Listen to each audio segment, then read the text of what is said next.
Hello mga Spark, kamusta kayo? Sa vlog ngayon, mas muli pag-uusapan po natin ng mga bagay na pwede mong gawin para parang magnet na babalik ang lalaki sa'yo.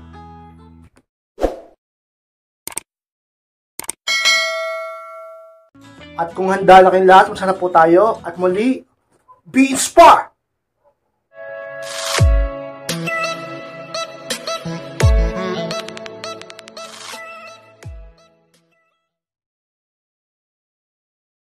At ang unang bagay na pwede mong gawin kay Spark para parang magnet na babalik ang lalaki sa'yo is mag-send ng message na nagpapasalamat. Yan ang unang talagang bagay na pwede mong gawin kay Spark. Parang lalaki ay parang magnet na babalik sa'yo. Alam nyo mga Spark, mag-send ka ng message na nagpapasalamat. Kay Spark, bakit naman ganyan? Bakit naman nagpapasalamat pa? Sobrang-sobra na nga yung ginawa niyang pananakit sa akin. Niloko niya pa ako.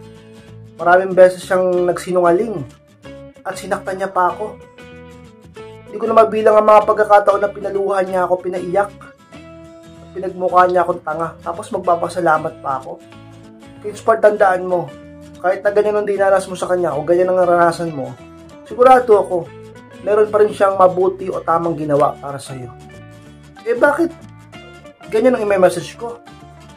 Hindi ba dapat kahit ang Panginoon ay gusto na mas piliin mong gawin kung ano ang mas maganda at sabihin mo lalo ang mas maganda sa lalaki? Bakit nga ganoon kayo, Spark? Alam nyo, kasi pag sinabi mo yung mga panunumbat, pag sinabi mo yung mga ginawa niya sa'yo, mga pananakit niya sa'yo, alam niya na yun eh. Hindi mo tatablan pa siya doon, diba? Eh, ang gawin mo, ang sabihin mo ganito, para makonsensya, para mapaisip, para magmuni-muni. Pasalamat ka sa mga ginawa niya ring mabuti sa'yo. Isipin mo, halimbawa, kung sinabihan mo ng mga ganyan, nagpasalamat ka pa. Sa kabila ng mga pananakit ko sa'yo, sa kabila ng mga talagang pagluha mo dahil sa mga ginawa ko, eh, nagpapasalamat ka pa. Siyempre, di ba, para makakonsensya ako nun. Mapapaisip ako, bakit ganyan ka? Mabait ka pa? Di ba't sinasabi na tumbasan mo ng kabutihan ang ginawa sa iyong kamalian? Alam ko, medyo mahirap gawin yan, lalo sa mga babaeng mapapride at may ugali. Pero pilitin mong gawin yan kay Spark. Sigurado akong isang lalaki, sa katagalan rin makokonsensya, mapapaisip, at sa katagalan maaaring bumalik sa iyo sa isang mga sikreto. Bagay na pwede mong gawin kay Spark upang ang lalaki parang magnet na babalik sa iyo kay Spark. Ano pa yung bagay na pwede mong gawin para parang magnet na babalik sa iyo ang isang lalakis? Aminin mo rin ang mga pagkakamali mo. Pangalawa kay Spark. Alam niyo mga Spark, sa mga pinakahinahangaan ng isang tao, lalo ng isang lalaki, kapag gawing babae, marunong ding umamin ng kanyang pagkakamali. Ito yan kay Spark. Eh, anong magandang resulta kay Spark kapag inamin ko yung mga pagkakamali ko? Siyempre naman kay Spark, gagaan ang loob niya sa iyo. Pababa din ang pride niya kasi inamin yung pagkakamali mo. Humingi ng tawad, sinabi mo. Diba? Ganyan yan. Yung ibang babae kasi, ay tigas din eh. Yung babae, sila na nga yung nakagawa ng kasalanan, sila na nga yung nagkamali. Pero sila pa yung matapang, sila pa yung kala mo ay bunganga ng bunganga. Huwag kang ganyan, huwag kang tumulad sa iba. Expert, pag may pagkakamali ka sa boyfriend mo, sa mister mo, matuto kang umamin. Matuto ka na sabihin sa kanya na humingi ka ng tawad sa kanya. Aminin mo lahat ang pagkakamali mo. At sigurado ko, pag nakita ng isang lalaki na nagpapakumbaba ka, ay mapapaisip siya at maaaring bigyan kanya ng pagkakataon upang magpaliwanag. Mabigyan kanya ng pagkakataon upang makabawi. Bagay talaga namang parang magnet na magpapabalik sa iyo sa isang lalaki. Ang lalaki talaga namang ka-inspired muli kang kakausapin dahil nakita niya nagpakumbaba ka. Huwag ka magmataas, talaga naman di maganda yan. At sa mga sikreto upang ang lalaki ay bumalik sa iyo ka-inspired. At matlong bagay na pwede mong gawin ka-inspired para magnet na babalik sa iyo ang isang lalakis. Dapat mayroong mga pagbabago sa iyo, dapat makitaan kanya ng mga pagbabago sa iyo. Ito ba yung mga halimbawa ka-inspired ng mga pagbabago sa akin upang ang lalaki talaga namang muling magka-intersakit, muling bumalik na parang magnet ka-inspired. Siyempre, yung mga pangit na ginagawa mo, pangit na attitude, pangit mga ginagawa, pangit na ugali mo, baguhin mo na, tanggalin mo na. Siyempre, pagbabago din yun, magpakapait ka na. O halimbawa, nagpapabaya ka sa sarili mo, baguhin mo yan. Diba? Wala kang silbi. Palaasa ka, pabigat ka. baguhin mo na yan. Baguhin mo yung mga alam mong dapat baguhin sa'yo. Sapagkat nalalaman niya yan at malalaman niya yan kahit tumayo siya sa'yo. Mababalitaan niya yan. Kaya inspire siya sa mga sikreto. Hindi ka niya babalikan sa kalong kalagayan mo o nagawang value mo na ganun ka pa rin. Babalikan ka niya dahil may nagbago sa'yo. Ganyan yan. Babalikan ka ng tao sapagkat may nakita siyang improvement mo. Kaya imbis na maghabol ka, imbis na mangulit ka, imbis na magmakaawa ka, ay talagang mag-focus ka sa mga bagay na dapat mong pagpukusan tulad ng self-improvement at sa mga bagay na pagkakamali mo sa sarili at sa buhay mo sa inyong relasyon. Kaya inspired, ganyan yan. Kasi sa mga bagay na pwede mong gawin upang lalaki ay parang magnet na bumalik sa'yo. Baka isa sa mga dahilan kung bakit siya lumayo sa'yo dahil ikaw ay talaga namang napakapangit na sapagkat nagpapabaya ka sa iyong sarili. Baka isa sa mga dahilan ng lalaki kung bakit siya lumayo sa'yo sapagkat ikaw ay puro ka nalang paasa o puro lang asa ka ng asa ka sa kanya. Wala kang silbi, ayaw magtrabaho, napakatabad mo, napakabatugan mo.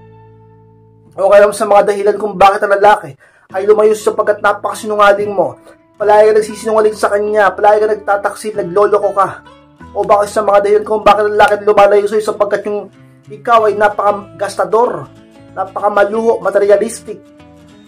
Lahat ng bagay na yung baguhin mo sapagkat kapag nakita ng isang lalaki na nagbago ka at nabago mga bagay, malamang sa malamang ay para siyang magnet na babalik sa'yo. Sapagkat mahal ka po rin niya. Hindi naman kagad nawawala ang pagmamahal. Tandaan mo yan. So isa mga sikreto upang lalaki ay muli mong makausap, muli mong makita, muli mong makasama, muling bumalik sa'yo. Para siyang magnet na muling babalik sa'yo, maaakit sa'yo sapagkat makikita niya ang improvement mo ka-inspire. Pang-apat na bagay pa na pwede mong gawin upang lalaki para magnet na babalik sa'yo is gumawa ng magagandang bagay ng pang-apat inspire. Siyempre naman kapag ginawa mo yan, sigurado ka-inspired. Magiging good vibes at namang positive vibes ang magiging tingin ng lalaki sa'yo. Magkaka-score ka lalo sa puso niya. Diba? Kaya gumawa ng magagandang bagay. Kasi ano ba yung pwede kong gawin magagandang bagay?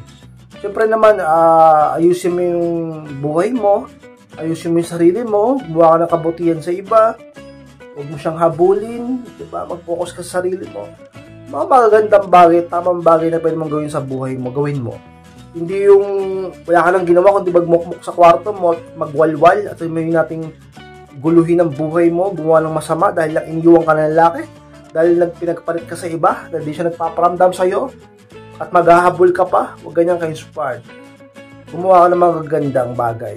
Sigurado ko malalaman yan, bababalitaan niya yan, o mararamdaman niya yan. At ang lalaki, pag nakita niya na patunayan niya na nagbago ka, ang lalaki maaaring magkaroon ng tsansa na bumalik sa'yo. Parang magnet, pabalik sa'yo, ka-inspired. At pwede mong bagay na pwede mong gawin ka-inspired para parang magnet na babalik sa'yo sa lalakis. Huwag mo siyang habulin, huwag magparamdam. Ano pa naman ka-inspired? Alam nyo, ganyan yan. Kapag hinabol mo ang isang lalaki, habol ka ng habol sa kanya. Ikaw ang parang magnet. Ito mo siya ang lalayo palayo sa'yo. Positive, negative. Talaga namang ka-inspired. Diba? Huwag ka maghabol. Sa halip, huwag ka magparamdam. Upang ang lalaki mapaisip sa'yo, mag-curious sa'yo, magkaroon ng interest sa'yo at bumalik ang halaga mo. Talagang huwag mong pagpilitan ang sarili mo. Huwag mong hayaang bumaba lalo ang value mo sa mga mata niya, sa kanyang pakiramdam. Hayaan mo ang puso niya at talagang magtulak sa kanya upang hanapin ka at ang isip niya ang siya mangulit sa kanya upang sabihin mahal ka pa rin niya, ka-inspired. Kapag lalaki iniwan ka, pinagtaksilang ka, niloko ka, pinagbalik ka sa iba, nagpaparamdam, ginos ka, huwag mong habulin. Huwag ka rin magparamdam. Nag-no contact sa'yo, mag-no contact ka rin.